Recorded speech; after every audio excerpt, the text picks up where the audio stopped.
Këto filmimi janë realizuar në orën 11 të së martës në unazën perëndimore të Shkodrës, segmentin pranë ish ndërmarrjes së Poqerisë. Pamjet nuk kanë nevojë për ndonjë koment të veçantë lidhur me gjendjen e rëndë të krijuar nga mbeturinat. Kontenjerët janë të mbushur dhe plerat vazhdojnë të hidhen jashtë tyre, pavarësisht grafikëve të deklaruar nga Bashkia për evadimin e mbetjeve. Gjendja në terren tregon të kundërtën.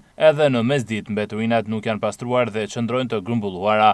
Ky realitet nuk mund të fshihet pasi është i pranishëm dhe i dukshëm.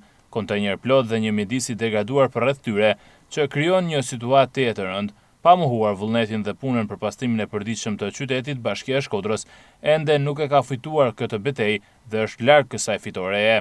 Fakti që qyteti nuk rezulton i pastër në mëngjesin e çdo dite tregon se sa shumë i mbetet pushtetit vendor për të bërë për garantimin e higjienës publike. Në terren hasen shpesh situata si kjo që tregojnë se mbajtja e qytetit të pastër kërkon angazhim të madh, kontroll të vazhdueshëm, përgjegjësi dhe kërkesë llogarie nga ana e bashkisë. Shkodra meriton të jetë e pastër në të gjithë territorin e saj. Pushteti vendor ka përgjegjësinë ndaj qytetarëve të realizojë këtë detyrim.